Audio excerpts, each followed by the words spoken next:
இது வந்து இந்த கதை வந்து ரொம்ப ஹார்ட் டச்சிங் கதை இது.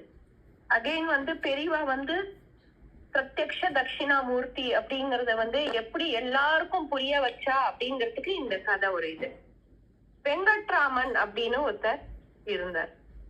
அவரும் அவளோட தாயார் வயசானவா, ரொம்ப வயசாயிட்டவாளுக்கு ரெண்டு பேரும் என்னன்னா பெரியவா மேல அதீதமான பக்தி. அதாவது ஒரு நாளைக்கு நம்ம வந்து 1 மணி நேரம் சுவாமி கும்பிடுறோம் அப்படின்னோம்னா வெங்கட்ராமனும் அவ தாயாரும் எந்த ஒரு காரியம் செஞ்சாலும் பெரியவா வாயில எப்ப பார்த்தாலும் ஜெய ஜெய சங்கரா ஹர ஹர சங்கரா எப்பவுமே பெரியவாளோட நாமஸ்மரணம் மட்டுமே மனசுல வச்சுண்டு பெரியவாதான் இதை எல்லாத்தையும் நடத்திட்டு போறா அப்படிங்கிற மாதிரி ஒரு வாழ்க்கைய வாழ்ந்து வந்துட்டு இருக்கான்.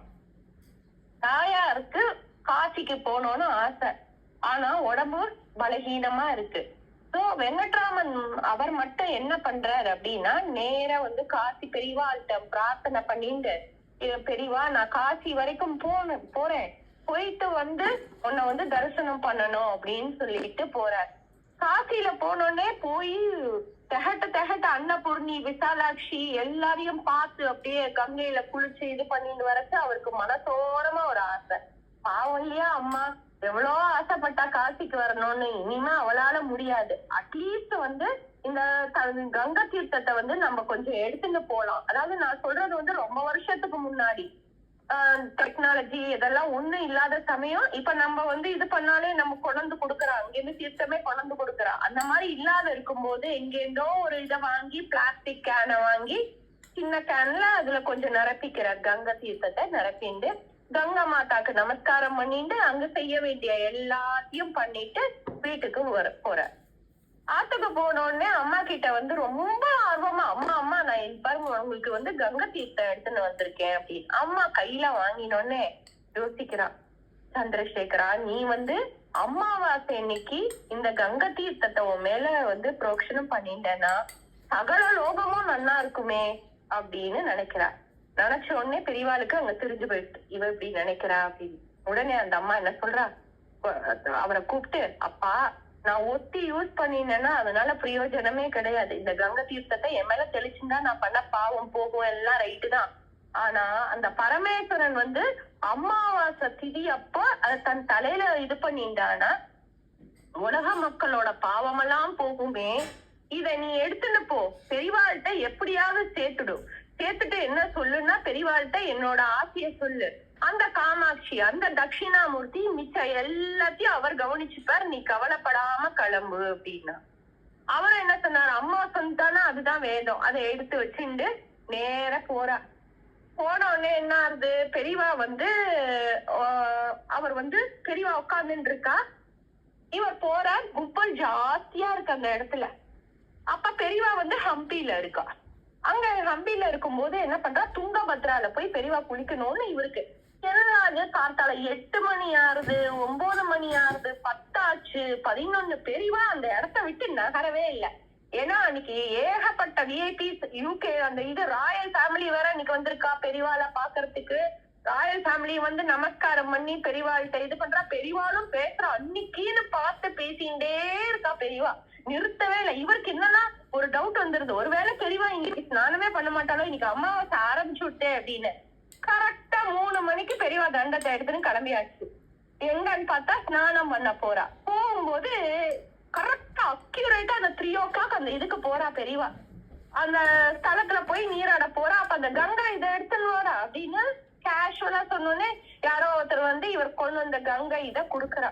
கங்கை இதை இது பண்ணினோடனே கரெக்டா தெளிச்சுக்கிறா. தெளிச்சுடனே இவர் போய் கேக்குற, அங்க பெரியவாளோட இதுல இருப்பா இல்லையா, அவள்கிட்ட போயிட்டு கேக்குற, என்ன பெரியவா இன்னைக்கு இவ்வளவு நேரம் பண்ணிட்டானு உங்களுக்கு தெரியாதா, 3 மணிக்குதான் இன்னைக்கு அமாவாசை திதியே வருது, அதனால பெரியவா வந்து கரெக்டா அப்ப வந்து குளிக்கிறான்னு. இவருக்கு கண்ணுல தண்ணியா வருது.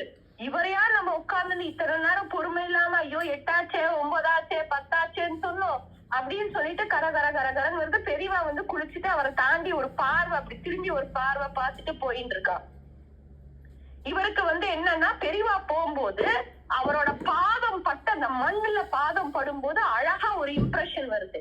இவருக்கு திடீர்னு மனசுல ஒரு இது தோன்றது, இந்த அவர் பாதம் பட்ட அந்த மண்ணை நம்ம எடுத்து வச்சுப்போம். ஏன்னா இது ஏதாவது ஒரு நேரத்துல நமக்கு யூஸ் ஆகுமோ அப்படிங்கிற மாதிரி டக்குன்னு தோணினோடனே அவர் என்ன பண்றார், அதை எடுத்து ஒரு துணியில முடிஞ்சு வச்சுன்னா நமஸ்கார கண்ணுல ஒத்தின்ட்டு போய் நின்று பெரியவாழ்கிட்டேந்து பிரசாதத்தை வாங்கிட்டு ஆத்துக்கு கிளம்பி போயிட்டார். இவர் இப்படி போகும்போது அங்க வந்து இன்னொரு பக்தர் இருக்கார். அவர் பேரு என்னன்னா பாலகிருஷ்ண ஜோஷி. பாலகிருஷ்ண ஜோஷியோட கதை வந்து மகா பெரிவாளோட இதுல வந்து நிறைய தடவை சொல்லியிருப்பா, எத்தனையோ பேர் சொல்லியிருப்பா. அவர் என்னன்னா பெரியவா அவருக்கு ஒரு பெரிய டாஸ்க் கொடுத்தா. என்ன டாஸ்க்னா அது குஜராத்தில வந்து எல்லாத்தையுமே நீ இது பண்ணணும் அப்படின்னு ஜோஷிட்ட சொல்லியிருந்தா. அவரும் வந்து எல்லா சம்ஸ்கிருதத்துல இதெல்லாம் எடுத்து அதை டிரான்ஸ்லேட் பண்ணி குஜராத்தில பண்ணி அந்த மாதிரி பண்ணிட்டு இருந்தார். இப்படி இருக்கும்போது என்ன ஆகுதுன்னா ஒரு நாளைக்கு அவர் வந்து ஜோஷிக்கு வந்து கொஞ்சம் வலிக்கிற மாதிரி இருக்கு, வேர்த்து கொட்டுறது இது பண்றது, ஏற்கனவே ஒரு தடவை அட்டாக் வந்தாச்சு அவருக்கு. போன உடனே என்ன ஆயிடுச்சு, ரொம்ப முடியல, அவரால நகரவே முடியல, ஒரு மாதிரி அவருக்கு இது பண்றது. ஹாஸ்பிட்டலுக்கு வந்து கூட்டிட்டு போனா ஹாஸ்பிட்டல் என்ன சொல்லிட்டாங்கன்னா இது அடுத்தது கார்டியாக் அரெஸ்ட், நீங்க இப்படி எல்லாம் இருக்கணும், போயிட்டு நீங்க இந்த மாதிரி எல்லாம் பண்ணணும், ரொம்ப ஸ்ட்ரெயின் பண்ணிக்க கூடாது, நீங்க ஸ்ட்ரெயின் பண்ணிட்டேன்னா ஒண்ணுமே பண்ண முடியாது அப்படின்னு சொல்றாங்க. ஆனா பெரியவா என்ன பண்ணிருக்கா, நீ வந்து பெரிய டாஸ்க் கொடுத்து நீ இதை பண்ணுன்னு சொன்னா அதுல கால்வாசி கூட அவர் பண்ணல. அவர் என்ன பண்றாரு தெரியுமா, ஆத்துக்கு வந்துட்டு இது பண்றாரு. கொஞ்ச நாள் கழிச்சு இதெல்லாம் பண்ணாலும் கொஞ்சம் அவருக்கு அந்த ஸ்ட்ரெஸ் இருக்கு, பெரியவா சொல்லிட்டாலே நம்மளால முடியுமா முடியாத பண்ணும்போது அடுத்த அட்டாக் வந்தாச்சு. அடுத்த அட்டாக் வந்த உடனே என்ன பண்றா, இல்ல நீங்க ஹாஸ்பிட்டல்ல அட்மிட் ஆயினா உங்களுக்கு ஓபன் ஹார்ட் சர்ஜரி தான் நாங்க பண்ண போறோம் அப்படின்னு டாக்டர்ஸ் எல்லாம் சொல்லிடுறாங்க.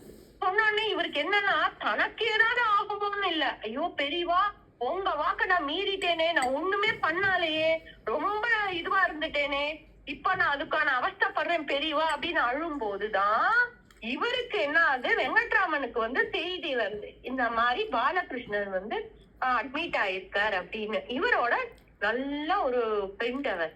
உடனே இவர் என்ன பண்ற, ராகவேந்திரரோட அந்த மிருத்திகை அதாவது அந்த மணலை எடுத்துன்னு போய் எப்படி ராகவேந்திரரோட அந்த பக்தர் வந்து அந்த பிசாச விரட்டினாரோ, பிரம்ம ராட்சசனை விரட்டினாரோ, அந்த மாதிரி இந்த இதை எடுத்து வச்சுக்கிறாரு, அவரோட காலடி மண்ணை எடுத்து வச்சுக்கிறார் பெரியவாளோட. எடுத்து நேரா ஹாஸ்பிட்டலுக்கு போறார். ஹாஸ்பிட்டலுக்கு போய் அங்க உட்கார்ந்துக்கிறார். என்ன ஆச்சு அப்படின்னு அவர் சொல்றார். அப்ப ரொம்ப சோர்ந்து போய் சொல்றாரு அவர், என்னால ஒண்ணுமே முடியல, நான் மகா பாபி ஆயிட்டேன், பெரியவா வந்து என்ன இந்த ஒர்க் எல்லாம் கொடுத்து இதை முடின்னு சொன்னாலே முடிக்காமலே நான் போய் சேர்ந்துருவேன் போல இருக்கு அப்படின்னு இவர் சொல்ற. ஒண்ணும் இல்ல தர, உன்னோட பட்டனை கயட்டு அப்படின்னு சொல்றாரு. பட்டனை கயற்றா, மண்ணை எடுக்கிறார். கண்ணுல வந்து பெரியவாள தியானம் பண்ணிட்டு பெரியவா அங்க இருக்கிற மாதிரியே நினைச்சுட்டு, சங்கரா நீயே மருத்துவன், நீயே வைத்தீஸ்வரன், நீயே எல்லாம் அப்படின்னு சொல்லிட்டு அந்த மார்ல வந்து தடவி விடுறார். தடவி விட்டுட்டு அவர் வந்து அந்த பட்டனை போட்டுட்டு வர்றார். போட்டுட்டு வந்துட்டு அதுக்கப்புறம் இந்த ஆபரேஷனுக்காக போய் இது பண்ணி பார்த்தா அவரோட ஹார்ட் பீட், ஹார்ட் ரிதம் எல்லாமே ஒரு தடயமே கிடையாது, கார்டியாக் அரெஸ்ட் வந்த தடயமே கிடையாது. எவ்ரிதிங் பர்ஃபெக்டா புது கண்டிஷன்ல எப்படி பாடி பார்ட் இருக்குமோ அந்த மாதிரி இருக்கு. இதுல இருந்து என்ன புரியுது அப்படின்னா, நமக்கு ஒரு கஷ்ட காலம் வரும்போது அந்த மகானை நினைக்கணுங்கிறது, அவரோட பாதம், அந்த பாதம் நடந்து போன அந்த மண்ணை நம்ம நினைச்சோம்னாலே, அந்த காஞ்சிபுரம்ங்கிறது அது எத்தனையோ இடத்துக்கு அந்த தெய்வம் நடந்து போயிருக்கு. அந்த இடத்துக்கு தான் நம்ம அடிக்கடி போறோம். போகும்போது ஒவ்வொரு இதையும் திருவண்ணாமலையில எங்க பார்த்தாலும் லிங்கம்னு சொல்றோமே, அதே மாதிரி காஞ்சிபுரத்துல எங்க பார்த்தாலும் பெரியவான்னு நினைச்சுன்னு நம்ம வேண்டிட்டோம்னா எல்லா கஷ்டமும் நமக்கு நிவர்த்தி ஆகும். ராம் ராம்.